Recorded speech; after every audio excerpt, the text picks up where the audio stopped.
नमस्कार, लोकमत भारत की खास बुलेटिन में आप सभी का बहुत बहुत स्वागत है। मैं आपके साथ मोनिका राठौड़। ये रुक करते हैं खबरों की ओर।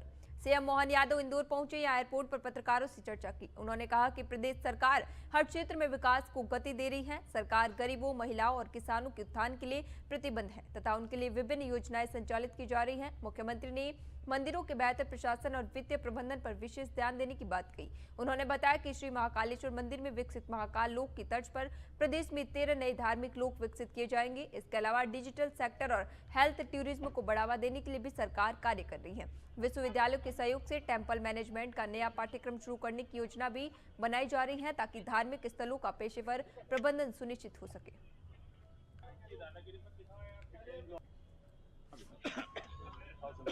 हमारी सरकार विकास कार्यों के लिए लगातार चारों तरफ से हर क्षेत्र में आगे बढ़ने के लिए मौके भी देख रही है और राज्य को भी आगे बढ़ा रही है। यशस्वी प्रधानमंत्री के नेतृत्व में जिस प्रकार से देश आगे बढ़ रहा है, मुझे प्रसन्नता है कि कमोबेश हमारा मध्य प्रदेश भी कदम ताल कर रहा है। ऐसे समय में गरीब, महिला, युवा, किसान सब वर्ग की बेहतरी के साथ नवीन टेक्नोलॉजी के लिए इसको हमने अपने बजट के माध्यम से भी सिद्ध किया और खास करके एक एक क्षेत्र के अंदर इंफ्रास्ट्रक्चर में भी, इंडस्ट्री में भी और अब आने वाले समय में हमारे देवस्थानों को लेकर धार्मिक पर्यटन का भी बड़ा केंद्र बन रहा है मध्य प्रदेश, जहाँ भगवान श्री राम ने चित्रकूट में अपना समय 11 वर्ष गुजारा। भगवान कृष्ण ने अपने गुरुकुल में आकर के सांदीपनि जी के यहाँ न केवल अध्ययन किया बल्कि शिक्षा के, ज्ञान के केंद्र के रूप में मध्य प्रदेश को मान्यता दी। शहर के दशहरा मैदान क्षेत्र में असामाजिक तत्वों ने जमकर उत्पात मचाया। रात करीब 1 से 2 बजे के बीच हुए हंगामे से क्षेत्र के लोगों की नींद खुल गई। स्थानीय रहवासियों की सतर्कता के आरोपियों को गिरकर पुलिस के हवाले किया गया। पूजा एस्टेट निवासी अब्दुल अजीज शेख ने बताया कि हंगामा करने वाले युवक पुलिस के डर से पास के एक मकान की छत पर चढ़ गए। मोहल्ले वासियों ने घेराबंदी कर उन्हें नीचे उतारा और पुलिस को सूचना दी। इसी दौरान एक युवक छत से कूदकर सड़क पर खड़ी कार पर जा गिरा और वहां से भाग निकला। घटना में कार क्षतिग्रस्त हो गई। रात भर की घटना से क्षेत्र में दहशत का माहौल है। रहवासियों का कहना है कि इस तरफ बेखौफ घूम रहे असामाजिक तत्वों ने जान माल की सुरक्षा को लेकर चिंता बढ़ा दी है। सूचना मिलते ही पुलिस मौके पर पहुंची और पकड़े गए युवकों को थाने ले गई। रविवार सुबह कॉलोनी वासी भी थाने पहुंचे और शिकायत दर्ज करवाई। मामले को बड़वानी कोतवाली में दर्ज कर जांच शुरू कर दी गई है। रात को कोई असामाजिक तत्व 1 बजे रात को हमारे छत पे कूदे, 15 लोग थे, तो बाकी भाग गए। 3-4 लोग पकड़ में आए थे, तो इसमें से एक हमारे हाथ पे से निकल के छत पे, वो गाड़ी की छत पे कूदा, तो गाड़ी का नुकसान करा हमारी और दरवाजा खिड़की तोड़ने की कोशिश करी ऊपर छत पे, और हमारे नुकसान हुआ है सर। तो हम लिखाना है कि कल को कुछ कानूनी नहीं हो जाए सर। क्या कर रहे थे, कुछ पता लगा? वो पता नहीं सर, पास में पत्ते वगैरह चल रहे थे सर, ऐसा पता सुनने में आया सर। क्या पहले भी ऐसी घटना हो चुकी है वहाँ पे? पहले नहीं मालूम था सर, हम किसी को लेने में रहता ही नहीं सर। मंदसौर जिले के दलूदा कृषि उपज मंडी में आज किसानों को आधुनिक खेती तकनीक से रूबरू कराया गया। गुजरात की कंपनी डॉक्टर एग्रो इंडस्ट्रीज के अधिकारियों ने किसानों को ड्रोन के माध्यम से दवाई छिड़काव करने की विधि समझाई। अधिकारियों ने बताया कि पारंपरिक तरीके से दवाई छिड़काव के दौरान किसानों को स्वास्थ्य संबंधी समस्याओं का सामना करना पड़ता है। खेतों में घंटों मेहनत करने के बावजूद कई बार रसायनों का सीधा असर किसानों पर पड़ता है। ऐसे में ड्रोन तकनीक किसानों के लिए सुरक्षित और समय बचाने वाला विकल्प साबित हो सकती है। डेमो के दौरान बताया गया कि ड्रोन से कम समय में बड़े क्षेत्र में समान रूप से दवाई का छिड़काव किया जा सकता है, जिससे फसल को बेहतर सुरक्षा मिलती है और श्रम भी कम लगता है। आए हुए हैं और यहाँ किसान भाइयों को और बीच में आए उन्हें बताया कि ये डॉक्टर ड्रोन की मदद से कैसे हम बड़े से एरिया को कम समय में हम छिड़काव कर सकते हैं। कीटनाशक दवाइयों का छिड़काव जो है 1 दिन में 5 से 7 मिनट में हम कर सकते हैं। किसानों की सेहत पे भी प्रभाव नहीं पड़ेगा, टाइम बचेगा, पैसा बचेगा और वो ज्यादा तरक्की कर पाएंगे, ज्यादा उपजाऊ कर पाएंगे, अपनी खेती को ज्यादा उर्वरा शक्ति बढ़ा पाएंगे। नई दिल्ली में आयोजित एआई इम्पैक्ट समिट कार्यक्रम के दौरान कथित विरोध और हंगामे के खिलाफ भारतीय जनता युवा मोर्चा ने मंदसौर में जोरदार प्रदर्शन किया है। शहर के गांधी चौराहा पर बड़ी संख्या में भाजयुमो कार्यकर्ता और भाजपा पदाधिकारी एकत्रित हुए। प्रदर्शन के दौरान नारेबाजी की गई और विरोध स्वरूप पुतला दहन किया गया। इसी दौरान भाजपा और कांग्रेस कार्यकर्ताओं के बीच तीखी बहस भी देखने को मिली। मौके पर माहौल कुछ देर के लिए गर्मा गया। भाजयुमो पदाधिकारियों का कहना है कि अंतर्राष्ट्रीय मंच पर इस प्रकार का आचरण देश की छवि को धूमिल करता है। वहीं कांग्रेस पक्ष ने इस आरोपों को राजनीतिक बताया। प्रदर्शन को देखते हुए पुलिस बल भी तैनात रहा और स्थिति पर नजर बनाए रखी गई। मामले को लेकर राजनीतिक बयानबाजी तेज हो गई है।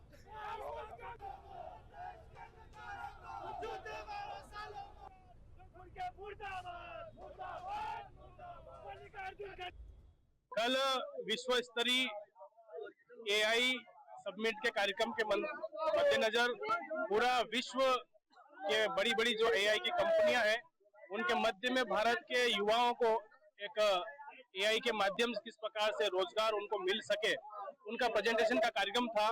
उस कार्यक्रम के बीच मध्य में राहुल गांधी के कुछ गुंडे उस कार्यक्रम के बीच में घुसते हैं, जहां पर पूरा विश्व का नेतृत्व करने वाले लोग वहां पर कंपनियों के लोग थे और वहां पर किस प्रकार से देश की छवि को धूमिल करने का काम कांग्रेस के लोगों ने किया है।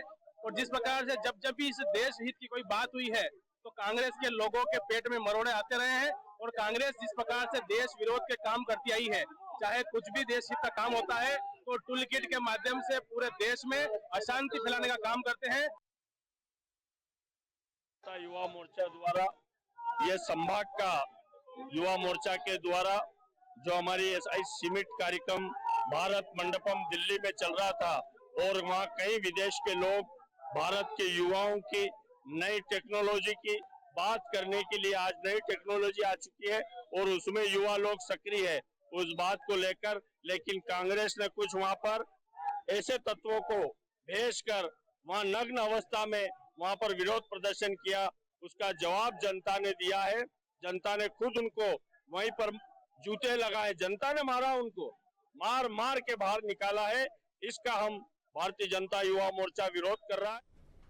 गुड के पास नेशनल हाईवे 39 पर गैरुई पेट्रोल पंप के समीप ऑटो और स्कॉर्पियो के आमने सामने भिड़ंत में एक व्यक्ति की मौत हो गई। ऑटो में सवार 4 से 5 लोग रीवा से गुड जा रहे थे, जबकि स्कॉर्पियो सीधे रीवा की ओर जा रही थी। टक्कर इतनी भीषण थी कि गणेश शंकर पांडे निवासी पकरा की मौके पर ही मौत हो गई। अन्य यात्री गंभीर रूप से घायल हो गए, जिन्हें एम्बुलेंस की सहायता से संजय गांधी अस्पताल भेजा गया। पुलिस ने वाहन जब्त कर जांच शुरू कर दी।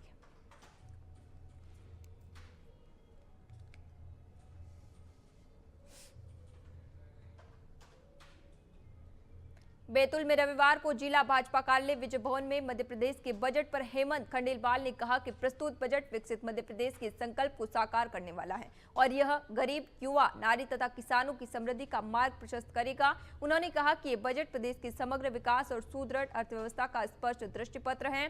खंडेलवाल ने बताया कि मुख्यमंत्री डॉक्टर मोहन यादव के नेतृत्व में सरकार ने पूंजीगत व्यय में वृद्धि कर प्रदेश के सर्वांगीण विकास को प्राथमिकता दी है। इस ऐतिहासिक बजट के लिए उन्होंने मुख्यमंत्री और वित्त मंत्री जगदीश देवड़ा का आभार व्यक्त किया। उन्होंने बताया कि मध्य प्रदेश सरकार ने कुल 4,38,317 करोड़ रुपए का बजट प्रस्तुत किया है। इसमें राज्य के स्वयं के राजस्व से 1,17,667 करोड़ रुपए प्राप्ति का लक्ष्य रखा गया है, जबकि केंद्र सरकार ने 1,12,137 करोड़ रुपए मिलने का अनुमान है। राज्य के स्वयं के कर राजस्व में 10.6% की वृद्धि की गई है। वहीं पूंजीगत व्यय में पिछले वर्ष की तुलना में 7.5% की बढ़ोतरी की गई है।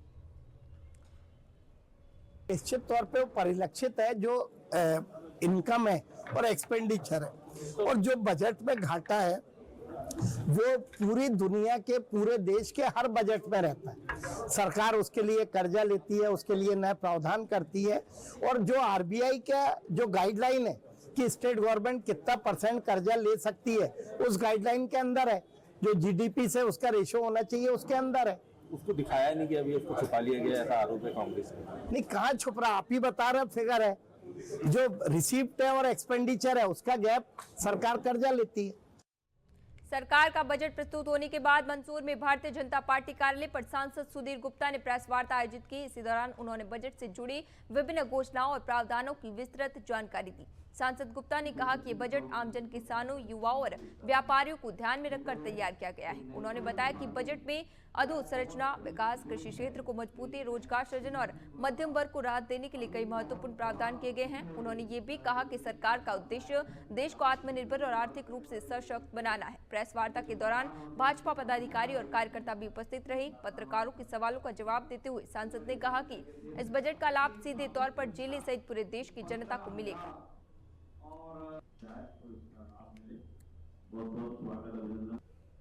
देखिए, ये बजट जो है एक विशाल बजट है और ये गरीब प्रदेश मध्य प्रदेश, बीमारू प्रदेश मध्य प्रदेश के टेक को हटा चुका है।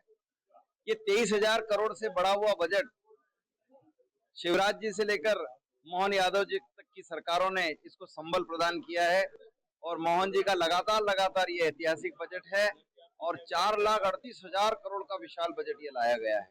इसमें कैपेक्स 1 लाख करोड़ के तो पूंजीगत विकास होंगे। ये आजादी के बाद का पहला ऐसा बजट है जो 1 लाख करोड़ के पूंजीगत विकास की तरफ आगे ले जा रहा है। तो इसमें हेल्थ से लेकर एजुकेशन तक विशेष ध्यान रखा गया है। किसान कल्याण के लिए स्पेशल निधियां प्रोवाइड की गई, तो बहनों के कल्याण के लिए भी ये बजट फोकस बजट है। भजनलाल शर्मा के 7 मार्च को प्रस्तावित कोटा दौरे को लेकर प्रशासन ने तैयारियां तेज कर दी हैं। कार्यक्रम को सफल बनाने के लिए सभी विभागों को आवश्यक निर्देश जारी किए गए हैं। हीरालाल नागर ने स्वयं शंभूपुरा पहुंचकर कार्यक्रम स्थल का निरीक्षण किया और व्यवस्थाओं का जायजा लिया। उन्होंने सुरक्षा प्रबंध, बैठक व्यवस्था, मंच निर्माण तथा शिलान्यास स्थल की तैयारियों को लेकर अधिकारियों को आवश्यक दिशा निर्देश दिए। मुख्यमंत्री अपने दौरे के दौरान अकावद और नौनेरा जल एवं सिंचाई परियोजनाओं का शिलान्यास करेंगे। इन परियोजनाओं से कोटा जिले सहित आसपास के क्षेत्रों को सिंचाई सुविधा में बड़ा लाभ मिलने की उम्मीद है। प्रशासन का दावा है कि कार्यक्रम को सुव्यवस्थित और सुरक्षित बनाने के लिए सभी तैयारियां समय पर पूरी कर ली जाएगी।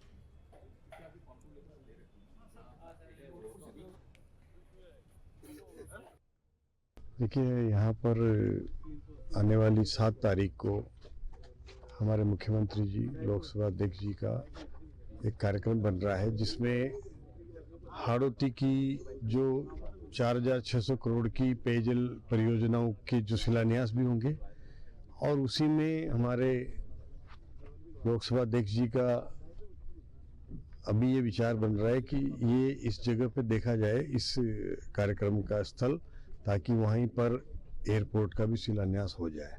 तो इस तरह की संभावनाएं देखते हुए इस जगह को देखा गया है कि यहाँ पर पर्याप्त जगह भी है, पार्किंग भी है, और ये शहर से आउटर में रिंग रोड के ऊपर है। तो यहाँ आवागमन के जिस तरह से पूरी, चाहे कोटा हो, बूंदी हो, बारा हो, झालावाड़ हो, वहाँ से भी हमारे लोग आते हैं, तो उनको दिक्कत नहीं हो, इस हिसाब से इस जगह को चयनित किया है। और अभी लगभग 1-2 दिन में फाइनल हो जाएगा कि ये दोनों कार्यक्रम करना चाहते हैं, और जिसमें कई ऐसी विकास परियोजनाएं जिनके और भी शिलान्यास और लोकार्पण भी उसमें सम्मिलित होंगे। खंडवा बुरहानपुर संसदीय क्षेत्र के सांसद ज्ञानेश्वर पाटिल ने लोकमत भारत न्यूज चैनल के शुभारंभ अवसर पर अपनी शुभकामनाएं और विश्वास व्यक्त किया है। उन्होंने कहा कि पत्रकार समाज का आईना होते हैं और लोकतंत्र की मजबूती में मीडिया की भूमिका अत्यंत महत्वपूर्ण है। वहीं भारतीय जनता पार्टी के जिला अध्यक्ष मनोज मन ने भी चैनल के सफल संचालन की कामना करते हुए शुभकामनाएं प्रेषित की हैं। लोकमत भारत न्यूज चैनल के शुभारंभ अवसर पर आयोजित कार्यक्रम में सांसद ज्ञानेश्वर पाटिल ने कहा कि मीडिया ही वह सशक्त माध्यम है जो समाज को सही दिशा दिखाता है और सरकार की योजनाओं को अंतिम व्यक्ति तक पहुंचाने का कार्य करता है। उन्होंने कहा कि पत्रकार लोकतंत्र के चौथे स्तंभ के रूप में कार्य करते हुए समाज को आईना दिखाते हैं। लोकमत भारत न्यूज चैनल निष्पक्षता और जिम्मेदारी के साथ कार्य करते हुए जनता और सरकार के बीच समन्वय का सेतु बने, यही उनकी अपेक्षा है। सांसद ने विश्वास जताया कि यह चैनल क्षेत्रीय समस्याओं, विकास कार्यों और जनहित के मुद्दों को मजबूती से उठाएगा और सकारात्मक पत्रकारिता की नई मिसाल कायम करेगा। वहीं भारतीय जनता पार्टी के जिला अध्यक्ष मनोज मन ने भी लोकमत भारत न्यूज चैनल की पूरी टीम को शुभकामनाएं देते हुए कहा कि मीडिया लोकतंत्र की आत्मा है और ऐसी पहल समाज के लिए अत्यंत आवश्यक है। इस वक्त मौजूद है हमारे साथ सांसद ज्ञानेश्वर पाटिल जी, और बात करते हैं लोकमत भारत चैनल के प्रारंभ होने पर किस तरह से जो है क्या अपेक्षा रखते हैं। लोकमत भारत के नए चैनल के शुभारंभ के अवसर पर मैं चैनल हेड और उनकी पूरी टीम को बहुत बहुत बधाई देता हूँ, शुभकामनाएं देता हूँ कि पत्रकार जगत में आज सरकार और समाज को दिशा देने के लिए और एक आईना, सरकार को आईना दिखाने के लिए सशक्त पत्रकारिता होना भी बहुत आवश्यक है, क्योंकि लोकहित के मुद्दे यदि सरकार तक और जनप्रतिनिधि कोई पहुंचा सकता है तो वो पत्रकार साथी ही पहुंचा सकते हैं।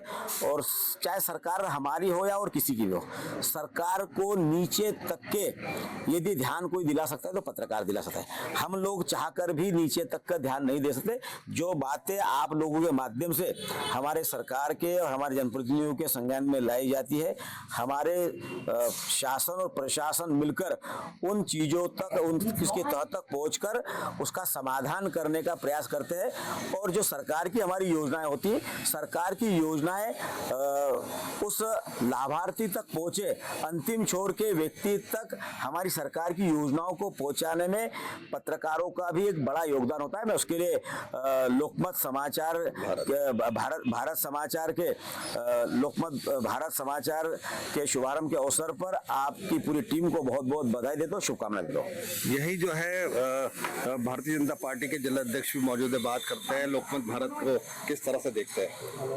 सबसे पहले मैं बधाई देना चाहता हूं लोकमत भारत के नए चैनल के शुभारंभ के अवसर पर पूरी टीम को। ये जैसा कि इसका नाम है लोकमत, तो ये जनता के मत को, जनता के विचार को, जनता की राय को और जनता के बीच में और सरकार के बीच में एक सेतु बनने का काम करेगा। जनता की राय को सरकार तक और राजनीतिक दलों तक पहुंचाने का काम करेगा और सरकार की योजनाओं को जनता तक पहुंचाने का काम करेगा। ये एक सेतु का काम करेगा।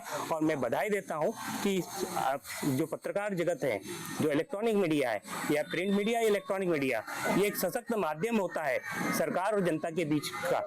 मैं ढेर सारी शुभकामनाएं देता हूँ। ये थे जिला अध्यक्ष मनोज माने जी, जिन्होंने लोकमत भारत के शुभारंभ पर जो है शुभकामनाएं प्रेषित की है और अपेक्षा की है कि यह जो है खबरों के लिए खरे उतरेंगे। कैमरा पर्सन राजू के साथ गोपाल देवकर, लोकमत भारत बुरहानपुर।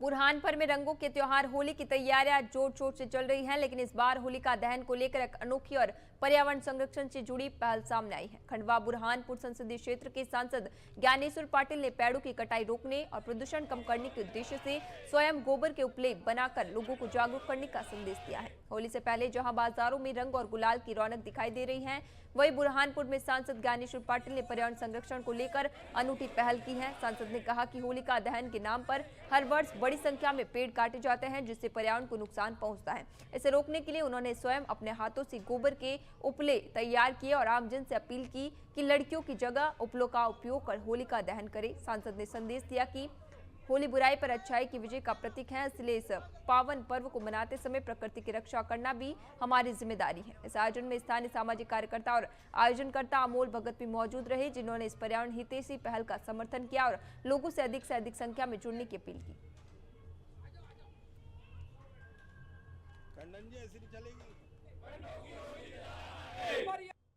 तो मौजूद है हम बुरहानपुर जिले के ज्ञानवर्धनी सभागृह में, जहां जो है कंडों की होली जलाने के लिए जो है यहाँ पर एकत्रित हुए हैं। सभी लोग जो है यहाँ पर कंडों की होली बना रहे हैं, जिसमें सांसद ज्ञानेश्वर पाटिल और इनकी टीम यहाँ मौजूद है। बात करते हैं किस तरह से जो है आज कंडे बनाए और क्या संदेश देना चाहेंगे। विगत 12 वर्षों से हमारे युवा कार्यकर्ता, जो हमारे मंडल के अध्यक्ष भी है अमोल भगत जी, 12 वर्षों से हमारे वरिष्ठ नेता दिलीप भाई श्रॉफ जी के मार्गदर्शन में वो यहाँ राजपुरा में कंडों की होली का दहन करते हैं। और मैं कई वर्षों से इनके इस कार्यक्रम में आता हूँ और एक बहुत अच्छा संदेश इसके माध्यम से पूरे देश और दुनिया को देने का काम इन्होंने किया है, क्योंकि होली का दहन में लाखों टन लकड़ी जंगल कटता है और जंगल कटने के कारण पर्यावरण को भी क्षति पहुंचती है। और कंडों की होली जलाने से लाभ यह है कि हमारा जो दूषित वातावरण भी दूर होता है और इससे पर्यावरण को भी ध्यान में रखा गया है। पर्यावरण को भी शुद्ध करने के लिए कंडों की होली का दहन से अच्छा कोई संसाधन हो नहीं सकता। इस रंगों के त्योहार के अवसर पर मैं सभी को बहुत बहुत शुभकामनाएं देता हूँ। प्रेरणा स्वामी विवेकानंद गणेशोत्सव समिति को गायत्री परिवार से मिली है। गायत्री परिवार का जो निरंतर कंडों को लेकर समाज में जन जागरण का अभियान चलता है, उसके अंतर्गत ही हमें प्रेरणा मिली थी और हम गायत्री परिवार से प्रेरित होकर हमने 12 वर्षों से हम कंडों की होली जला रहे हैं। तो अब जो है कितने कंडों का आपने लक्ष्य रखा है कि इसमें कितने कंडे तैयार किए जाए? इस साल 4100 कंडों से होली का दहन होगा और हम बुरहानपुर की जनता से आह्वान करते हैं कि ज्यादा से ज्यादा कंडे की होली जलाए और पर्यावरण को बचाए। सुरक्षित होगा ही होगा। यहाँ पर जो है इस कंडों की होली के प्रणेता यदि हम बात करें राजपुरा में, तो दिलीप भाई श्रॉफ रहे हैं और 12 वर्षों से लगातार जो है यहाँ होली का दहन कर रहे हैं। ये राजपुरा में हमारे जो युवा नेता है अमोल भगत, वास्तव में उन्होंने शुरुआत की है। हम उनको पूरा सहयोग करते हैं कि कंडों की होली जले, ताकि जो पूरे विश्व में आज पर्यावरण को लेकर जितना नुकसान हो रहा है वो नुकसान ना हो, इसके लिए कंडे की होली जलाना चाहिए और सभी ने इसकी ओर अग्रसर होना चाहिए। निश्चित तौर पर जिस तरह से यहाँ देख सकते हैं कि किस तरह से जो है पर्यावरण को बचाने के लिए जो है यहाँ पर आह्वान किया जा रहा है, और इस पर्यावरण को बचाने के लिए कंडों की होली जलना चाहिए, इस तरह के आह्वान के साथ यहाँ पर कंडों को तैयार किया गया है। कैमरा पर्सन राजू के साथ गोपाल देवकर, लोकमत भारत, बुरहानपुर। बैतूल जिला मुख्यालय के सदर क्षेत्र में प्रशासन ने शासकीय भूमि पर बने 2 पक्के मकानों को ध्वस्त कर भूमि को कब्जा मुक्त कराया। प्रभारी तहसीलदार पूनम साहू के नेतृत्व में नगरपालिका, पुलिस और राजस्व अमला मौके पर मौजूद रहा। जानकारी के अनुसार सतपाल आश्रम मार्ग और ITI रोड पर कुछ लोगों ने प्रस्तावित सड़क निर्माण स्थल पर अतिक्रमण कर मकान बना लिए थे। प्रशासन ने पहले नोटिस देकर अतिक्रमण हटाने का निर्देश दिया था, लेकिन निर्धारित समय तक कोई कार्रवाई नहीं हुई। इसी कारण आज ये कार्रवाई की गई। अधिकारियों ने कहा कि अन्य अतिक्रमणकारियों को भी स्वयं अतिक्रमण हटाने का अवसर दिया जा रहा है, अन्यथा प्रशासन द्वारा कार्रवाई की जाएगी। कुछ लोग पहले ही अपना अतिक्रमण हटा चुके हैं। तहसीलदार ने साफ किया कि भविष्य में भी शासकीय भूमि पर अवैध निर्माण बर्दाश्त नहीं किया जाएगा।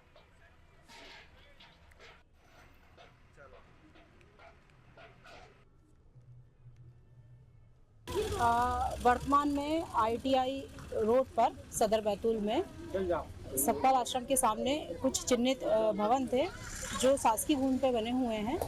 इन लोगों को सूचना देने के बाद भी इनके द्वारा चिन्हित अतिक्रमण नहीं हटाया जा रहा था, क्योंकि यहाँ से सड़क निर्माण होनी है नगरपालिका के माध्यम से। इसलिए विधिवत संबंधित जनों को सूचना देकर आज नगरपालिका, पुलिस और राजस्व का दल अतिक्रमण हटाने के लिए उपस्थित हुआ है।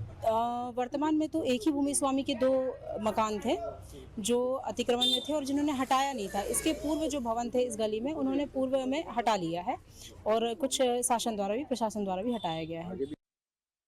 कोटा संभाग के रामगंज मंडी विधानसभा क्षेत्र चेचट टोल प्लाजा के पास रविवार को दिल्ली मुंबई एक्सप्रेस हाईवे पर दर्दनाक सड़क हादसा हुआ। हादसे में महाकाल मंदिर से दर्शन कर लौट रहे कानपुर निवासी 4 श्रद्धालुओं की मौके पर ही मौत हो गई। जानकारी के अनुसार तेज रफ्तार कार आगे चल रही ट्रक में पीछे से जा घुसी।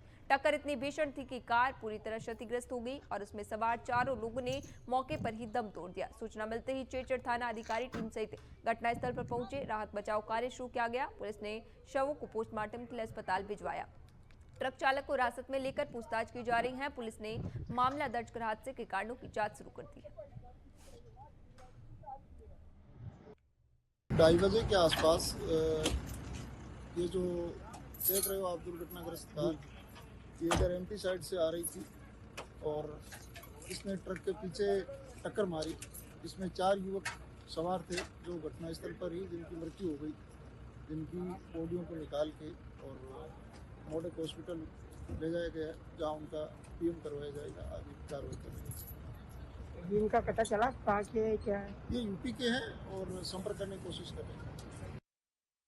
कोटा के JK पवेलियन स्टेडियम में 22 फरवरी से 1 मार्च तक होने वाली क्रिकेट प्रतियोगिता का भव्य उद्घाटन हुआ। कार्यक्रम का शुभारंभ लोकसभा अध्यक्ष OSD राजीव दत्ता और ऊर्जा मंत्री हीरालाल नागर ने दीप प्रज्वलन और गुब्बारे छोड़कर किया। उद्घाटन समारोह में रंगारंग सांस्कृतिक प्रस्तुति और उत्साहपूर्ण वातावरण रहा। प्रतियोगिता में राजस्थान की 8 टीमें भाग लेगी और कुल 15 मैच खेले जाएंगे। विजेता टीम को 11 लाख रुपए और उप विजेता को 5 लाख रुपए नगद पुरस्कार प्रदान किए जाएंगे। मैचों में हर बाउंड्री और विकेट पर मंच पर चीयर्स लीडर्स नृत्य करेंगे। प्रतियोगिता का आयोजन कोटा जिला क्रिकेट संघ के अध्यक्ष मनोज शर्मा के नेतृत्व में किया जा रहा है।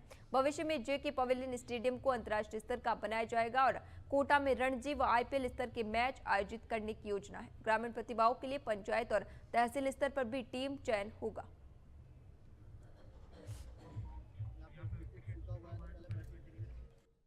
आयोजित इस कोटा प्रीमियम लीग 2026 के माध्यम से आज इसका जो आगाज हुआ है और इसमें जो टीमें खेलने वाली है और उन सबको जो यहाँ पर बेहतर से बेहतर प्रदर्शन भी करे और बिना किसी भेदभाव के निष्पक्षता के साथ ये टीमें अपना खेल का प्रदर्शन करे और इन्हें अच्छे खिलाड़ी निखर करके इससे आए, ताकि हमारे कोटा जिले के भी जो ऐसी प्रतिभाएं जो छुपी हुई है वो भी सामने आए और इसके माध्यम से आने वाले भविष्य में और बेहतर यहाँ पर क्रिकेट का आयोजन हो सके। आज इसकी ये शुरुआत है और आने वाले समय में और बेहतर आयोजन करके और यहाँ के इस क्रिकेट के खेल को प्रोत्साहन देने के लिए क्रिकेट संघ ने, जिला क्रिकेट एसोसिएशन ने जो प्रयास किया है उसके लिए मैं पूरी एसोसिएशन को धन्यवाद भी देता हूँ। और इस तरह से ये खेल केवल यहाँ जिले स्तर पर ही नहीं, गांव-गांव तक पहुंचे, वहां से खिलाड़ी निकले, इसके लिए टीमें बने। तो ये अभियान चले कि हर ग्राम पंचायत स्तर पर इसकी एक टीमें भी बने,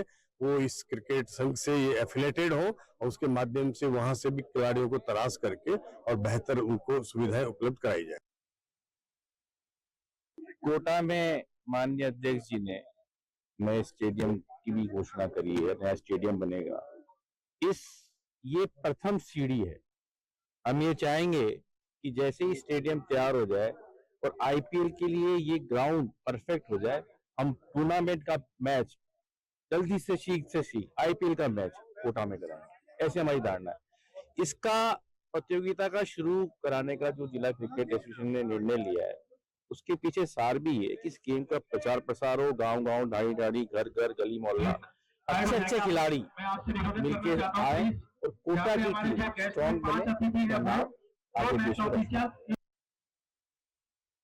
ये टूर्नामेंट कर रही, क्योंकि जो 8 टीमें जो देश भर से जो खिलाड़ी आ रहे हैं, उनके जो प्रदर्शन है वो लोकल यहाँ के खिलाड़ी देखें और अपना मनोबल बढ़ाएं और अच्छा खेलें, और ताकि कोटा में क्रिकेट का महा माहौल बने, ताकि इसको एंजॉय करें। हम तो यही चाह रहे हैं कि इसमें अधिक से अधिक लोग आए, देखें, इसको मजा ले क्रिकेट का। बहुत अच्छा आयोजन हम करने जा रहे हैं।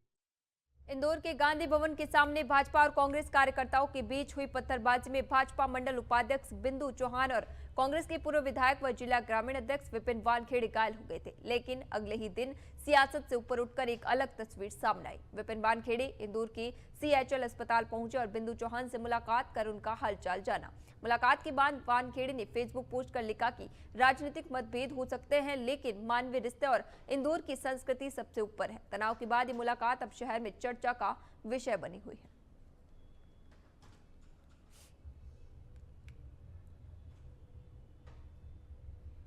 रीवा शहर में 4 किशोरों ने बाइक पर सवार होकर महिलाओं और लड़कियों के पास अश्लील आवाजें निकालकर सोशल मीडिया पर वीडियो अपलोड किया। वीडियो इंस्टाग्राम पर वायरल होने के बाद लोग पुलिस की नाकामी के रूप में इसे ट्रोल करने लगे। घटना की जानकारी मिलने पर अमहिया पुलिस ने साइबर टीम की मदद से अपलोड करने वाले किशोर तक पहुंच बनाई और चारों नाबालिगों को पकड़ लिया। थाना प्रभारी शिवा अग्रवाल ने बताया कि किशोरों को समझाइश दी गई है और उन्होंने भविष्य में ऐसा न करने का आश्वासन दिया है। इसके बाद उन्हें उनके परिजनों को सुपुर्द कर दिया गया। पुलिस ने सोशल मीडिया यूजर से अपील की है कि लाइक्स और कमेंट के लिए इस तरह का कंटेंट अपलोड न करें और सामाजिक व कानूनी मर्यादाओं का पालन करें।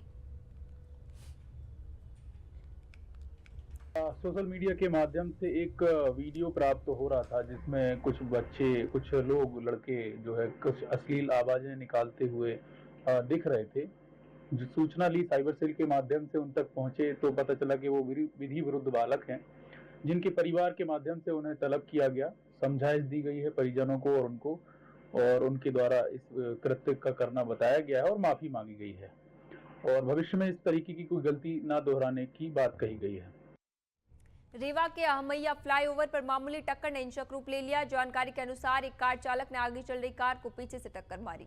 विरोध करने पर आरोपी ने माफी देने के बजाय कार से डंडा निकाल दिया और दूसरी कार के शीशे सरे राह तोड़ने लगा। अचानक हुए इस हमले से फ्लाईओवर पर मौजूद राहगीरों में दहशत फैल गई। पीड़ित ने तुरंत अमैया थाने में शिकायत दर्ज कराई। पुलिस ने आरोपी चालक को हिरासत में ले लिया और उसकी कार जब्त कर दी। मामले की बारीकी से जांच जारी है। घटना ने स्थानीय लोगों में भय उत्पन्न कर दिया है। हाँ, क्या हुआ कि फ्लाईओवर जो है पीके सुल्तानगे, तो उधर साइड पे गाड़ी वो कर रहे थे, सामने से गाड़ी आई थी, मैं हल्का सा ओवरटेक की, गाड़ी में माइनर मतलब टच हुआ मेरे से। देन मैंने निगेट किया लेफ्ट साइड को और उनको हाथ भी दे के मतलब रुक के अपन बात करते। तो जैसे ही ब्रेकर आता सामने से, ये पीछे से अच्छी तेज में गाड़ी टक्कर मारते हैं। तो मेरे पीछे साइड पे, बैक साइड पे और मतलब फ्रंट टायर पे, राइट साइड पे, जहाँ ड्राइवर साइड पे उधर आया। फिर आगे रोका मैंने, तो ये मतलब उतर के फिर गाली गलौज की, फिर डंडे से मेरी मतलब गाड़ी की कांच में मतलब मारे हैं। और भी लोगों के साथ मारपीट वहाँ पे गए? नहीं, और लोगों के साथ कोई नहीं है, ड्रिंक काफी किए थे वो। थोड़ी देर पहले सूचना मिली थी कि सिरमौर चौराहा फ्लाईओवर में एक एक्सीडेंट में विवाद हुआ है। उसी दौरान तत्काल पुलिस पहुंचकर उनको कार चालक को लेके आई है। तब जाके घटनाक्रम पता चला है कि एक तो उस व्यक्ति के द्वारा कार में, दूसरी कार में दुर्घटना कारित की गई थी। उसके बावजूद जब सामने वाले ने उस चीज का विरोध किया तो इसके द्वारा उसकी गाड़ी का कांच तोड़ा गया, गाली गलौज की गई और जान से मारने की धमकी दी गई।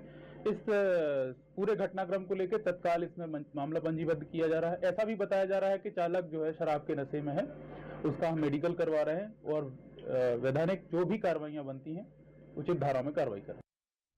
अभी के लिए फिलहाल इतना ही, फिर लौटेंगे एक नए सच के साथ। तब तक के लिए बने रहिए लोकमत भारत के साथ।